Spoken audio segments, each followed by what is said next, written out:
Hey, folks, we are going to the comments section for a topic today, and this one is from Fake McFalsePants, which is an excellent username. I love it. This one's a pretty lengthy comment, and this is the exact kind of thing that's super helpful for me when I'm trying to add more context. And this is with respect to which video is this on? The one I posted recently that was titled "It's a Trap: 10 Years of Experience versus 10 Years of the Same Experience."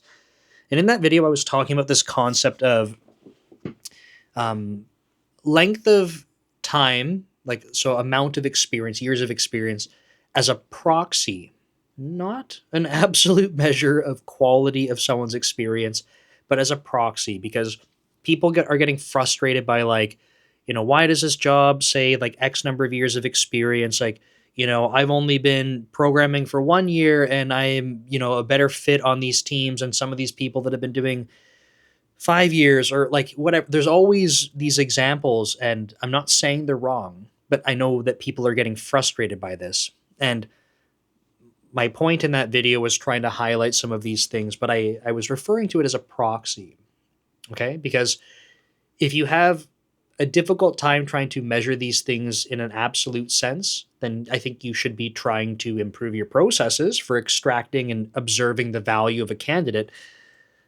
But I am not against the conceptual idea. That's just called a concept. I'm not against the concept of years of experience as a proxy. Not against the concept of it. But I certainly would not use that as an absolute.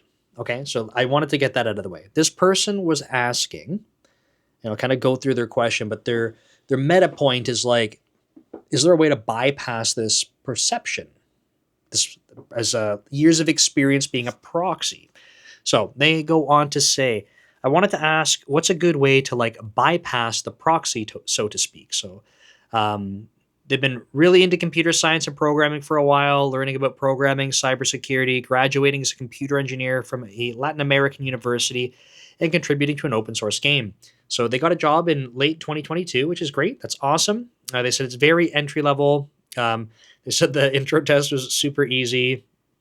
And they actually got a boot camp too, which is cool. But the salary is okay for the region, so I took it. Before I was assigned any projects, I pivoted to the cybersecurity team. Okay, so they're working in cybersecurity. I feel like I'm the most versatile person on the team, and they're kind of calling out how in cybersecurity there's plenty of roles.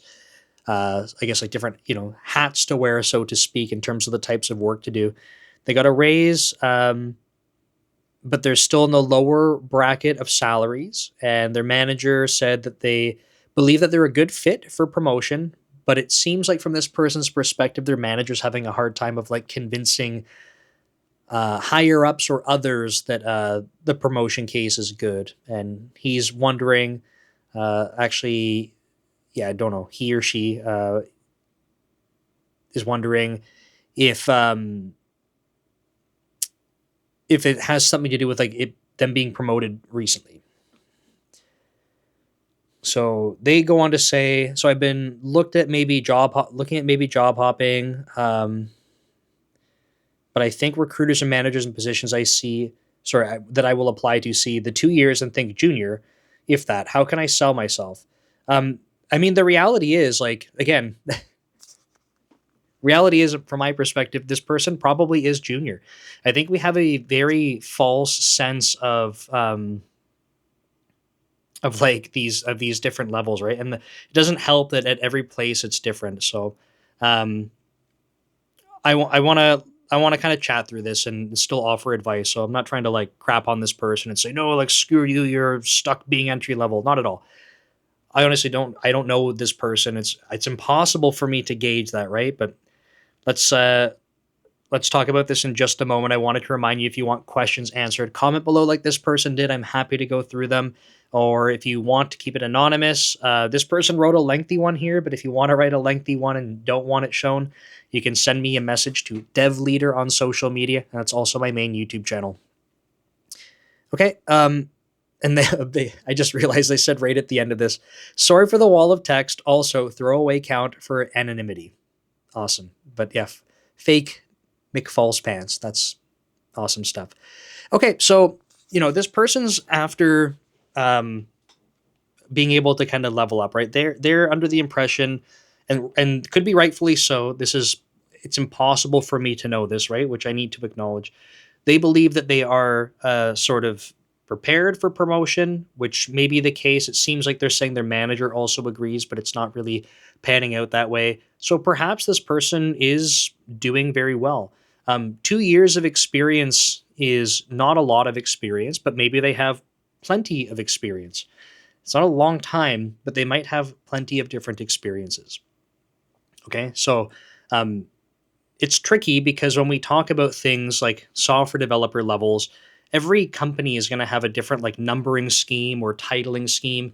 It's pretty common in like big tech companies to have something like a junior, a mid-level, a senior, and then beyond senior like staff or principal. And then there's some like upper echelon kind of levels that like most people you sometimes people don't even interact with these people like in their careers, like distinguished engineers and stuff. Um, but the idea is that like there's a bunch of different levels and they're not always super consistent. So, to give you one more example, where I used to work before Microsoft, we had developer and then senior developer, and that was it. There was no anything else. And we introduced senior because we needed to start having a little bit better of a job, kind of differentiating some levels. But it's a startup, and we were like, we know that once we start putting levels in, we couldn't just introduce like 5 tiers of developers and then try undoing that if we were wrong. So we said, hey, we'll slowly introduce these things, right? Then that way we can try to maneuver more easily. So it was like, we'll focus on compensation and the leveling, like the company just hadn't really figured out. They were working on it, just like, and I was part of that. We just hadn't figured it out yet. I think after I left, I'm pretty sure they have like staff level and stuff like that. So they updated their levels and stuff, which is great. I think people really appreciate that kind of thing. But this kind of stuff is different everywhere. I would imagine that if this person has 2 years of experience and they're saying that they feel ready for promo and their manager thinks it, they're probably like at a mid level, right? Um, I honestly say by the time people start getting to senior, the scope of your impact is notably improving. You are doing a lot more mentorship. You're doing a lot more cross team stuff. You are leading things. So I would say if you're not doing those things and that's just like normal work for you, probably not at senior. And that's totally okay. Totally fine. So I don't think that this person's asking anything about how to talk to their manager about getting promotions and stuff because it sounds like they're kind of just willing to explore the other way. But I did want to just comment on the fact that because I don't think a lot of people realize this, and this will be different everywhere. Everything I say, I always feel like I have to have a disclaimer behind every line where it's like, by the way, like this could be different or this is just my experience. You can't say anything online. From my experience as a manager, words are hard. The like part of my role is making sure that I have collected evidence to be able to put people up for promotion. I don't have the final say though. When individuals are more junior, right? So someone going for their first promotion, right? Depending on what the leveling system is, you're at level 0 and you're going for level 1. That's usually a much easier case to make, right? It's really rare that someone like a peer manager or like my manager, so the individual skip level, would be like, like, are you like, I'm going to question this, like, because if I am sort of going up to bat for this person and I'm like, I got evidence, I feel good about it. If this person's at that level, most people are like, that's fine, like, we believe you. But there starts to be more and more scrutiny, and it happens pretty quick. So what will happen is that people go to have these conversations. Again, this might look different where you are. Insert a million different disclaimers here. From my experience, it is always up to me to be able to go put someone up for promotion. Now, Then we have conversations with our managers. So it would be my peers that report up to the same manager as me. It's because a lot of the time it's coming from the same budget. It's because we have a manager overseeing this larger organization. And we will discuss basically and try to level set. So with the more junior people, like I said, it's usually pretty quick. No one's really going to debate it. But then what will happen is that you'll have, next level up, and we're talking about, hey, we want this person up for promotion. You will have people like peers that will be saying like, hey, by the way, okay, so like, tell me more about this person. Like, I heard what you were saying in terms of like why you think that's evidence, but like, talk to me about their impact over here, or have they had these types of experiences? And what they're doing is they're not trying to shit on you and say like, nope, like you can't get promotions on your team, screw you. No, what they're trying to do is have an open, honest conversation about level setting these expectations. Because they might be saying, hey, look, like you're talking about these things, this other person's talking about these other things. Do we all agree that even though those things are different, they're still at this level? I don't know if you can hear my dogs barking. I think my wife just came home, so they're going nuts. Um, so these types of conversations happen, and this is one of the reasons why, as managers, we need to make sure that we have sufficient evidence, right? Because we have to be ready for these conversations. But what happens is that the more senior the person is, the less and less it's in our control. Still in our control as managers to put them up, but the less in our control it is. Like, to give you an example, I know that for people that are at my level at Microsoft, like not only does my manager do the same thing as me, where he puts me up for promotion, but his manager will also need to sign off on it, which, I mean, that's always going to happen, but he's part of the conversation. But then it also goes to a panel of people that's completely outside of my team and my, sort of my skip levels org. So it's not like he just signs off on it. So as long as my manager's okay with it, it's good. No, it goes to a whole group of other people. And if I'm not demonstrating impact to them and they don't have visibility into my impact, not going to fly. So at that point, it's like my manager could feel totally content that I am operating at the next level, and my skip level could feel the same way. And if they get pushback from peers at that level, it's not going anywhere.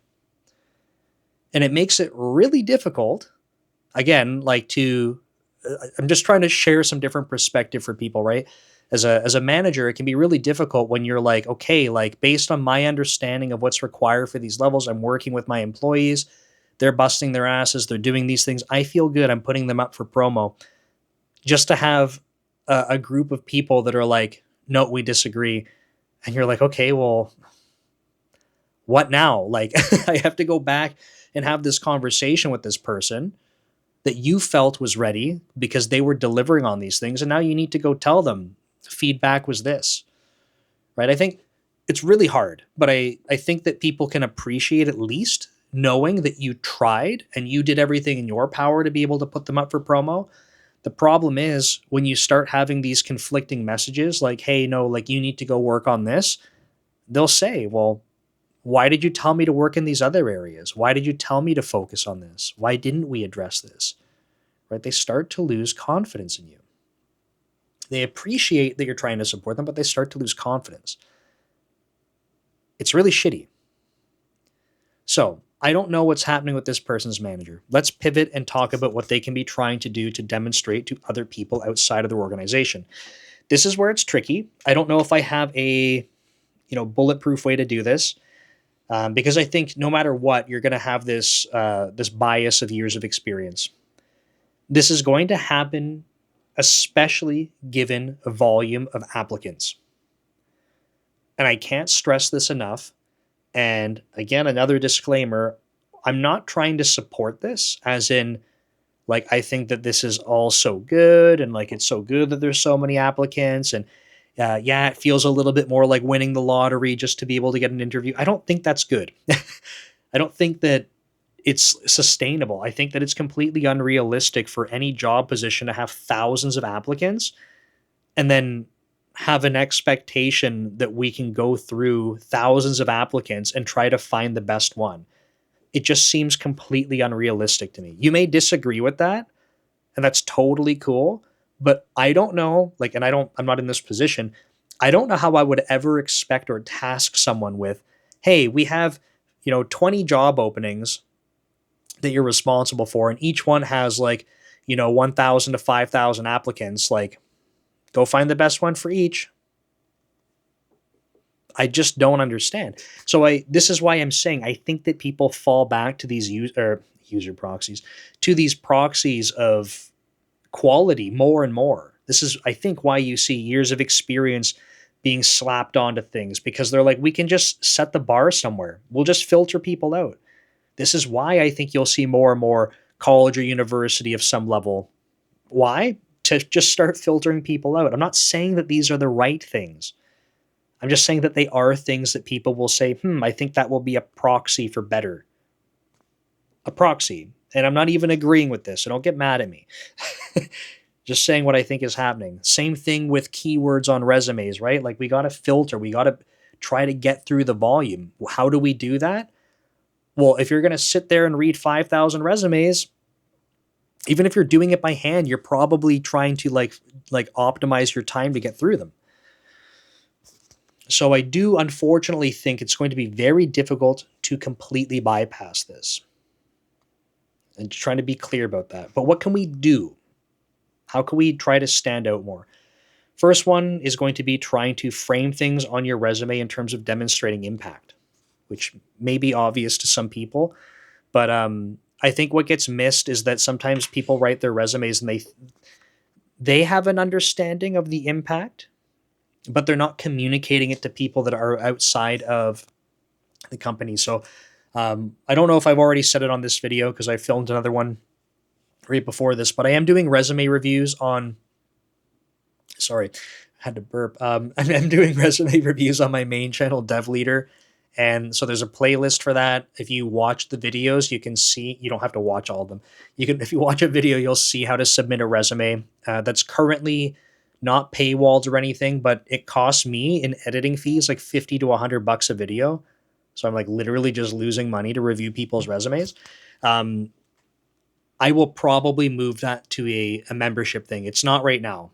So fair warning, but if you're interested in that, I am going through and trying to offer feedback. And one of the themes so far when I'm reading resumes is like, I feel like the person who's written the resume, like sometimes, and not everyone, but I think sometimes people are doing a really good job of like, hell yeah, I'm going to write this in terms of like the impact it's having. But what they're missing is that like someone on the outside may not understand that at all. So they might be using technical jargon or speaking about something that's internal, and like they're not conveying to the reader who is not at the company they're at about why that's important. I helped deliver this thing and it has such and such an impact, but like, okay, well, I don't know what that thing is. Like they're adding in this, I'm using the word jargon here. They're using some type of jargon that's not going to be applicable. Now, in one example, at least, I saw someone hyper specific talking about this domain, and I was like, hey, like, I don't understand that, but if you're applying for jobs in that space, like, hell yeah. If you're not, the way that you wrote up this whole like section for your impact would be so good for a job in that area, but if it's not in that area, you are absolutely going to want to reframe this to be more generic. Because and I gave the feedback in the video, as a reader of this resume, and I have plenty of years of experience, I don't know what impact you're having. It sounds cool, but I have no idea. So you have to think, this is like a communication thing, right? You have to think about the audience.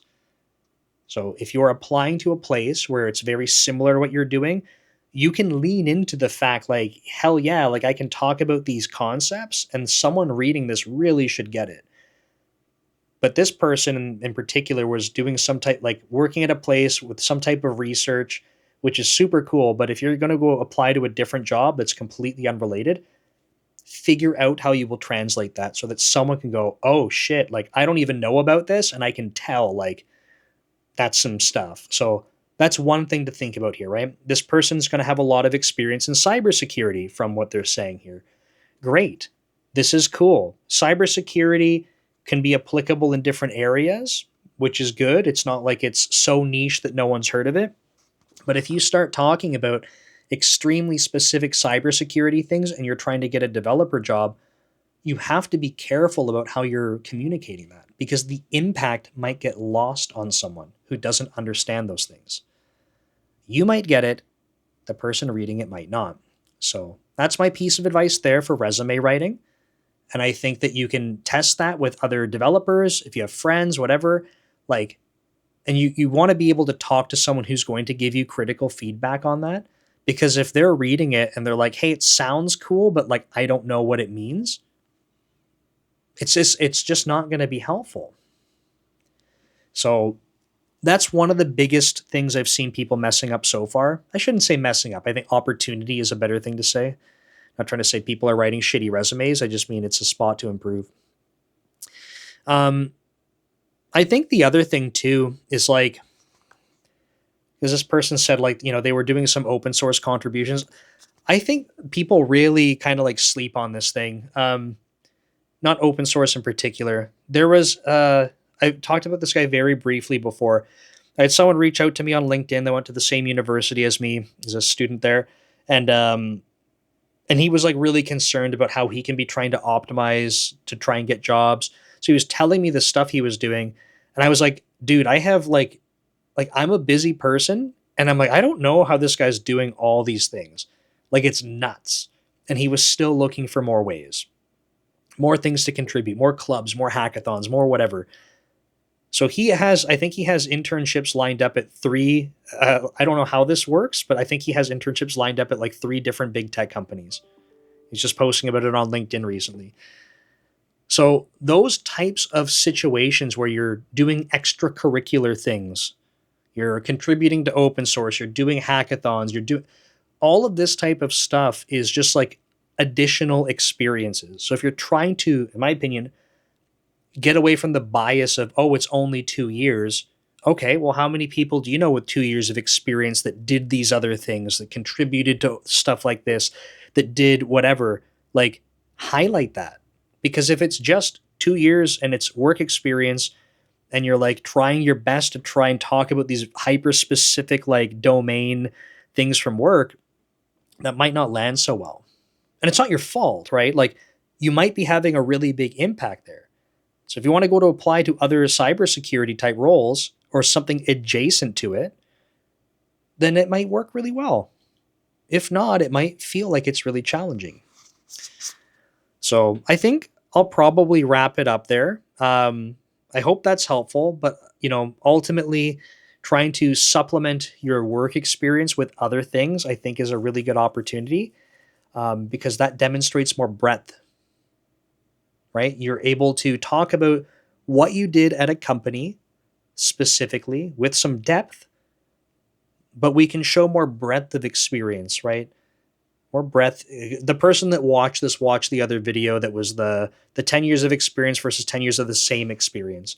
So how do we make sure that these people don't think you only have 2 years of the same experience? It's 2 years of growth, which is great, but how do you show the breadth as well? And I think that will help. So thanks for watching. I hope that helps, and I'll see you next time. Take care.